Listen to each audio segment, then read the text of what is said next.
जीवन को महान बनाने वाली प्रेरणादायक कहानियां, निस्वार्थ भाव से जगत कल्याण की सेवा में समर्पित महान व्यक्तियों के अनुभव।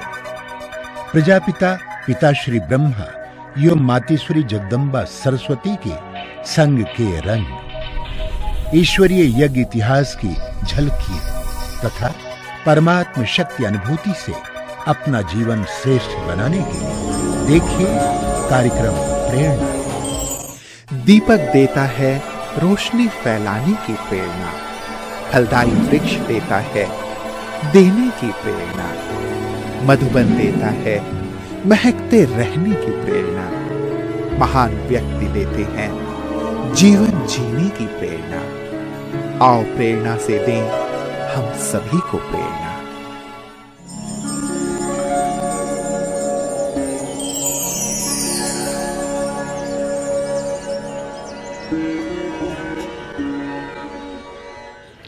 नमस्कार, आइए प्रेरणा कार्यक्रम में आपका हार्दिक स्वागत है। साथियों, इस कार्यक्रम में हम आपकी मुलाकात कराते हैं ऐसी प्रेरणादायी हस्तियों से जिनका संपूर्ण व्यक्तित्व निस्वार्थ सेवा करने और जीवन को दिव्य बनाने की प्रेरणा देता है। ये वो महान आत्माएं हैं जो अध्यात्म के पथ को अपनाकर ईश्वरीय प्रेम का रसपान करते हुए जन जन को ईश्वर के सानिध्य का अनुभव करा रही हैं। हमें आशा ही नहीं, पूर्ण विश्वास है कि आप भी इन दिव्य विभूतियों के अनुभवों से प्रेरणा प्राप्त कर अपना जीवन श्रेष्ठ और सफल बनाएंगे।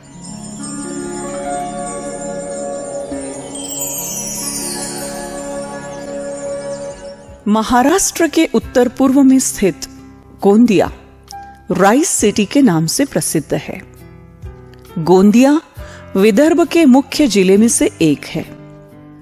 गोंदिया में स्थित प्रजापिता ब्रह्मा कुमारी ईश्वरीय विश्वविद्यालय की मुख्य संचालिका के रूप में रत्नमाला दीदी जी निमित्त है। आपका जन्म 1957 में नागपुर में एक संपन्न परिवार में हुआ। बचपन से ही आप समाज सेवा एवं अतिथि सत्कार में विशेष रुचि रखते थे। आप न्यारे प्यारे, ममता मूर्त एवं निष्ठावान दृढ़ संकल्पधारी है। 1976 में आपको यह ईश्वरीय ज्ञान प्राप्त हुआ और चंद दिनों में ही आपको यह महसूस हुआ कि यही सच्चा ईश्वरीय कार्य है। 1977 में आप बाप दादा से ईश्वरीय मिलन मनाकर परमात्मा प्रेरणाओं से भरपूर होकर 1978 से नागपुर, वर्धा, उमरेड आदि स्थानों पर ईश्वरीय सेवाएं देते हुए 1986 से गोंदिया में ही स्थायी रूप से अपनी सेवाएं दे रही हैं। जन जन को ईश्वरीय संदेश देते हुए सर्वधर्म सम्मेलन, तनाव मुक्ति शिविर, युवा साइकिल यात्रा, ग्राम विकास अभियान इत्यादि अनेक कार्यक्रमों का आपने सफल आयोजन किया है। वर्तमान समय आपके नेतृत्व में 5 उपसेवा केंद्र, 50 गीता पाठशालाओं में 22 टीचर बहनों के समूह के साथ 2500 से भी अधिक विद्यार्थी प्रभु पालना का अनुभव कर अपना जीवन श्रेष्ठ बना रहे हैं।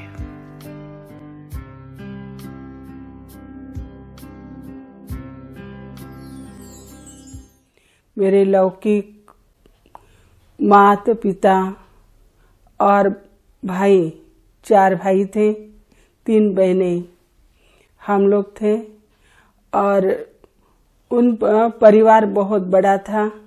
हमारे चाचा, बड़े ताऊ और सब इकट्ठा परिवार में हमारा जन्म हुआ और इतना प्यार से रहते थे ये परिवार।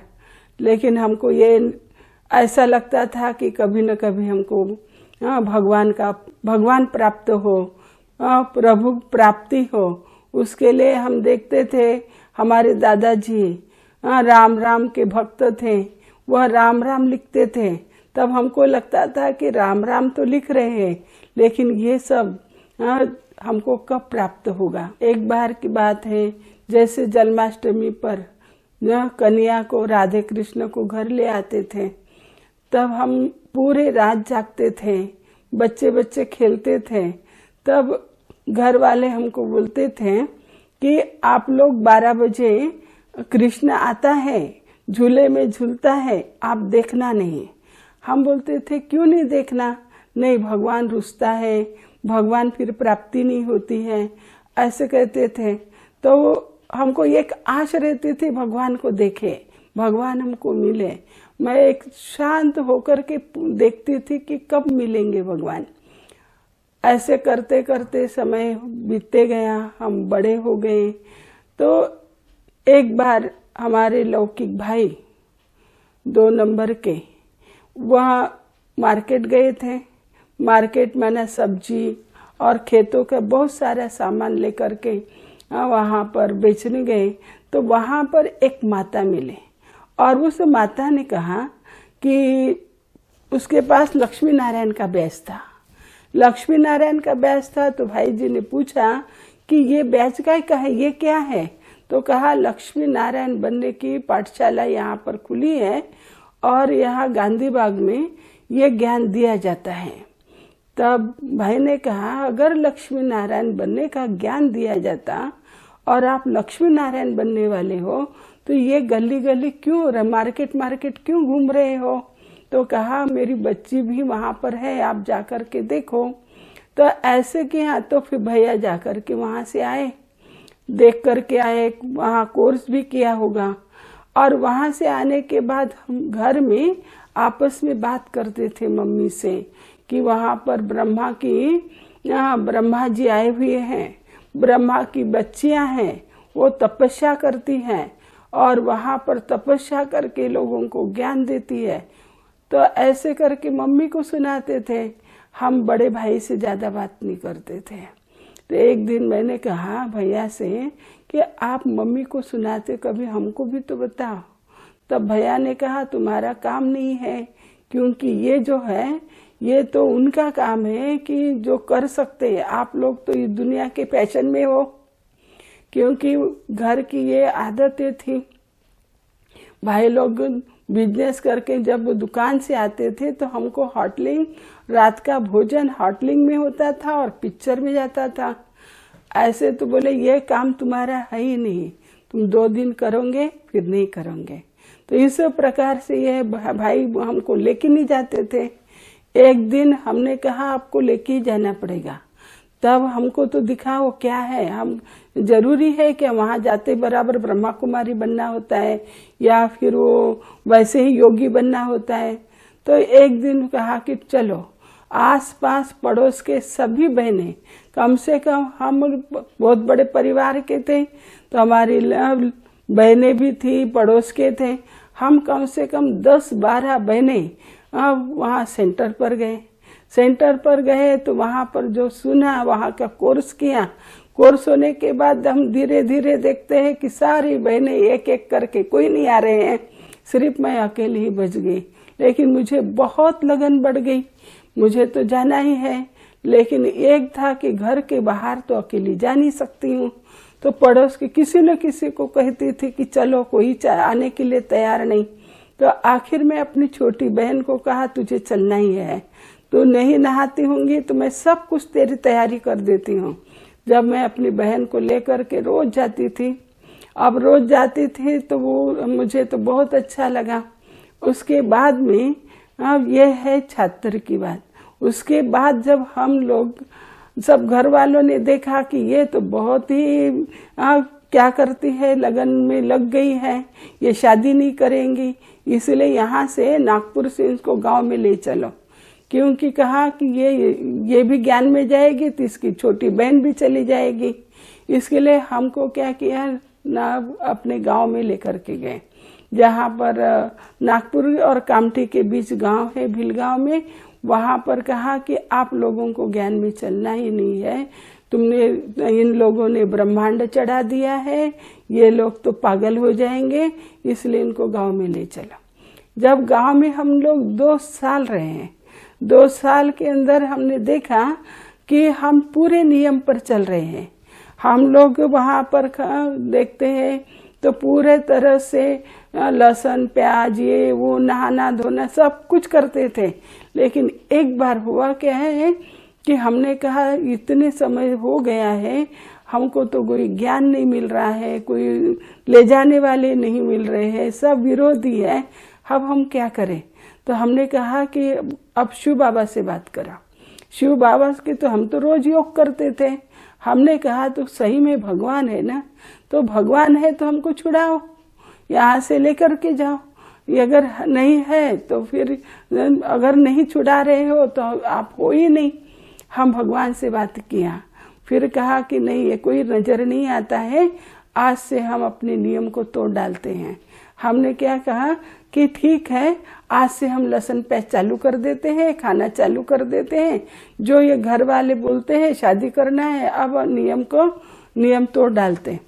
उसी दिन हमने थाली लिया, थाली में सब कुछ, वो उस दिन सब्जी बनाई लहसुन प्याज की।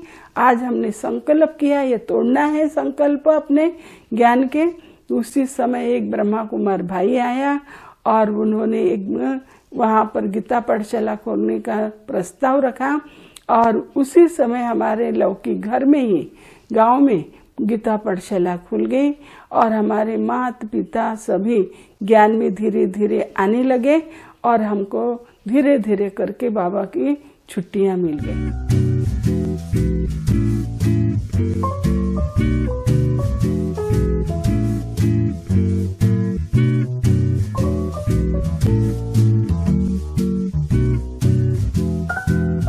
पहली बार हमको जाने का, मधुबन जाने का मौका मिला, वो सिर्फ हम 2 बहनों को।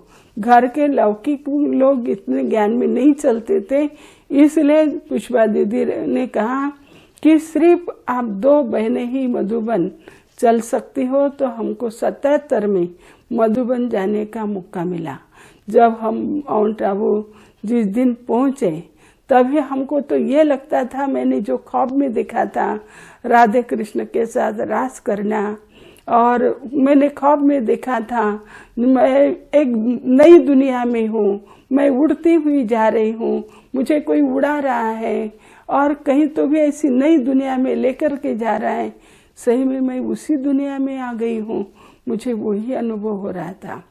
फिर हम देखते थे मधुबन के माउंट आबू दादियों को देखा, बाबा से मिले, ऐसा लगता था कि अपने धरती पर तो पाँव ही नहीं, सब निराला अपने अब ऐसे अशरीर स्थिति का ऑटोमेटिक हमको अनुभव होता रहा।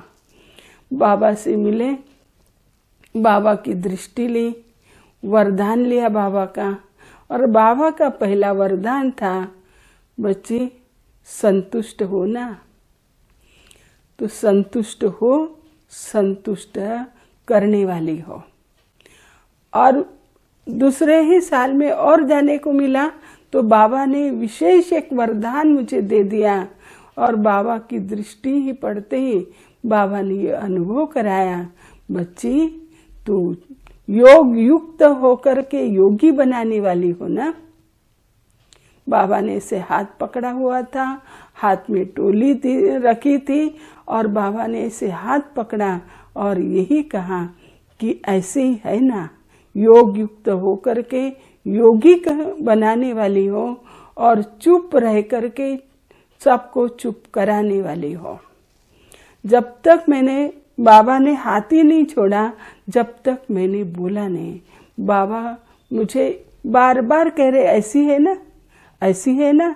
जब मैंने कहा हाँ जी बाबा, तभी बाबा ने मेरा हाथ छोड़ा, और मुझे वो वरदान बहुत ही ऐसा दिल में लगा। आज तक भी यही अनुभव करती हूँ कि मुझे किसी को जोर से बोलना और कुछ फेस करने की आवश्यकता नहीं पड़ी।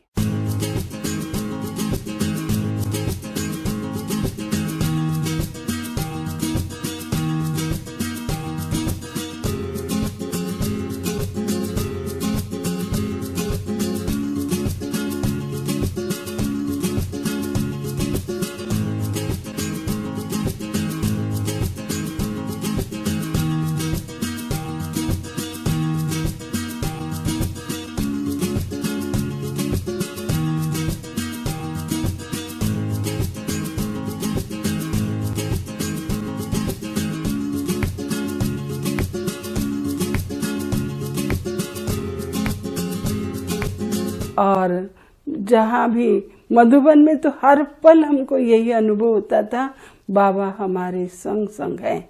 और एक बार मधुबन में 2 महीने सेवा का भी मौका मिला था। मैंने एक संकल्प किया था, मुझे यहाँ से कुछ पाके जाना है, कुछ करके जाना है। मैंने कहा कि मुझे तो 2 बजे उठ करके योग करना ही है।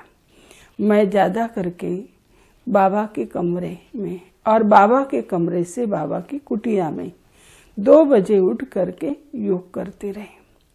मुझे एक ऐसा लग रहा कि मुझे एक बाबा ने कुछ शक्ति दी, एक सिद्धि दी, और मैं जो संकल्प करूंगी वो सिद्ध हो जाए। ऐसे मैं ऐसे बैठी भी हूँ और ये होने वाला है, वो हो जाता था। तो ये दिया। और एक बार ऐसा अनुभव हुआ कि मैं बाबा के कमरे से निकल करके आ रही थी, तो उतने में मेरे सामने से जानकी दादी जा रही है।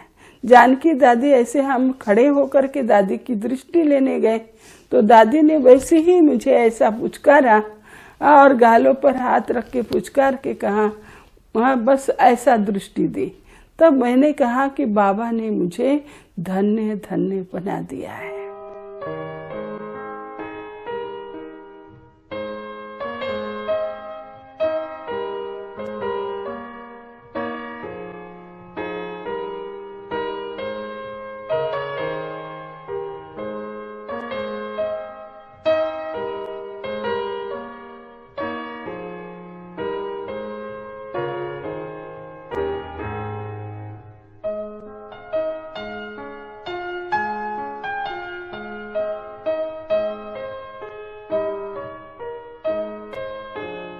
हम बाबा के बने हैं तब से लेकर के हमने ये एक ध्यान रखा है, कोई भी बात की प्रॉब्लम आ जाए, क्योंकि हम सेंटर जब से संभाल रहे हैं कोई ना कोई बातें आती हैं, तो वो जो है बाबा को दे देना।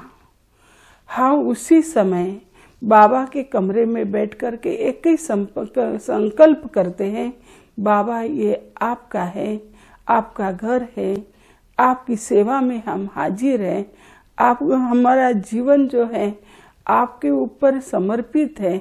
इसलिए कुछ भी संकल्प नहीं करना और बाबा के पास एकाग्र होकर के बैठ जाना। दूसरी बात, एक बात हमने एक नियम रखा है, चाहे कुछ भी हो जाए, अमृत वेला मिस नहीं करना।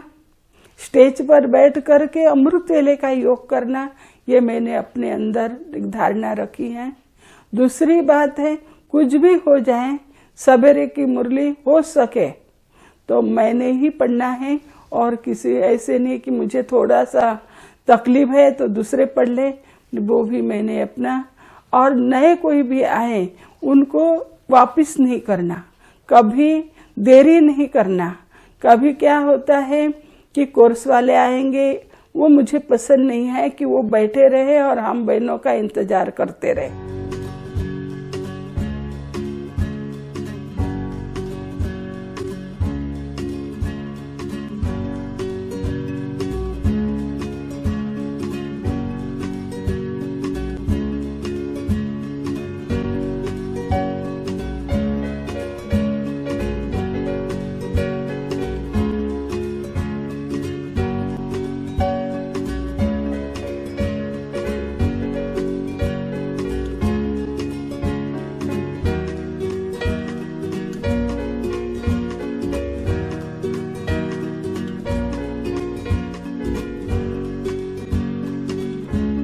दीदी जी बाबा के डायरेक्शन पर ही हर काम करने में विश्वास रखती हैं।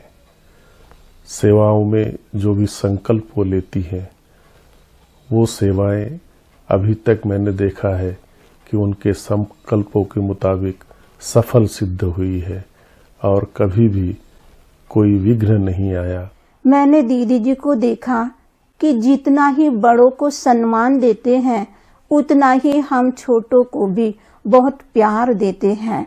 दीदी जी हमेशा हमें सिखाते हैं कि कैसे सम्मान करना चाहिए, प्यार से सेवा करना चाहिए और कैसे विश्व सेवा के लिए हमेशा तत्पर रहना चाहिए। और इस प्रांगण में एंट्री लिया था तो ऐसा लगता जैसे किसी तिलस्मी जगह में आ गया हूँ।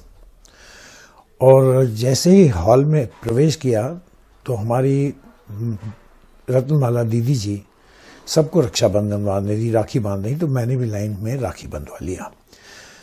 उनकी उस समय की जो मेरी मुलाकात थी, उनका मेरी तरफ दृष्टि देना ही इतना आकर्षणमय था। वो जो ईश्वरी नशा जो दीदी में खुद में है, जो नारायणी नशा उनमें है, जो खुमारी है, उसका सुरूर मुझ में भी आना शुरू हो गया। दीदी जी हमेशा बच्चों को भी और बाकी सब लोगों को भी इतना प्यार से याद करते हैं, बुलाते हैं और सेंटर पे इतनी रमणीकता से उनके लिए कुछ नन्हे नन्हे बच्चों के लिए जो प्रोग्राम्स करते हैं, जिस वजह से उस समय के जो बच्चे हैं आज भी दीदी के प्यार की वजह से आश्रम पर आते हैं। दीदी की विशेषता एक माँ है, शक्ति स्वरूप है। जो हम सेंटर पर जब 17 साल के थे, सेंटर पर आए तो हमको कुछ भी नहीं आता था, तो दीदी ने हमको सब कुछ सिखाया, आगे बढ़ाया। और आज दीदी हमारे में जो भी एक मेरे में आत्मविश्वास रख के आज दीदी ने सब कुछ, एक दीदी मेरे लिए प्रेरणा स्रोत है और जो मेरे जीवन का एक जीवन है वो प्रेरणा मेरी दीदी है। मैं और मेरी युगल के साथ में मैं सेंटर में जब आया 1.25 साल पहले, तो मुझे दीदी ने बहुत अच्छी पालना दे करके मुझे कोर्स करवाया और मुझे इतनी अच्छी पालना दीदी ने दी कि मुझे लौकिक लोगों की किसी की याद नहीं आती, मन में हमेशा शांति बनी रहती है। और मैं कोई भी छोटी मोटी समस्या या बड़ी समस्या आती है तो मैं दीदी के पास आता हूँ और दीदी मेरी समस्याओं का निदान करती है। और हमेशा मुझे प्रसन्न रहने की जो यहाँ से प्रेरणा मिली है, मैं हमेशा खुश रहता हूँ।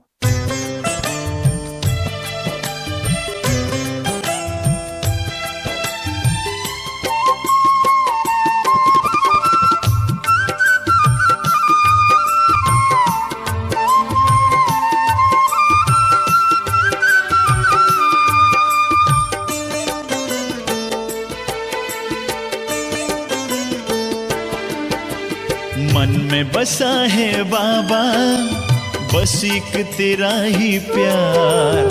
तुम ही बाबा दिल वो जान से करते हमें प्यार।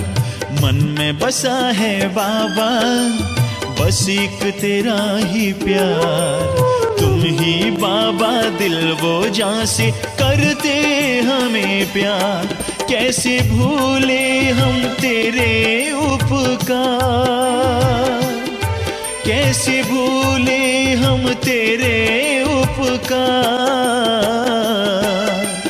तुमसे पाए जो अलौकिक उपहार। मन में बसा है बाबा, बस एक तेरा ही प्यार। तुम ही बाबा दिल वो जान से करते हमें प्यार। तुम ही बाबा दिल वो जान से करते हमें प्यार।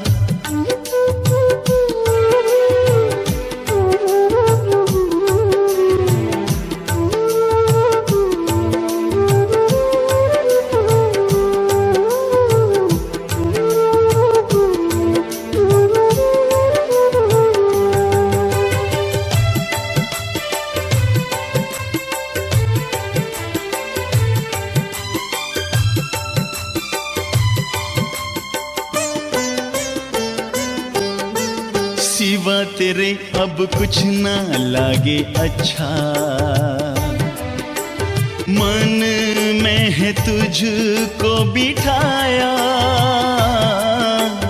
तू ही तो मेरे दिल में समाया। जो कुछ है तूने ही तो दिया, कैसे भूले हम तेरे उपकार। कैसे भूले हम तेरे उपकार। तू ही है मेरा सारा संसार। मन में बसा है बाबा, बस एक तेरा ही प्यार। तुम ही बाबा दिल वो जान से करते हमें प्यार। तुम ही बाबा दिल वो जान से करते हमें प्यार।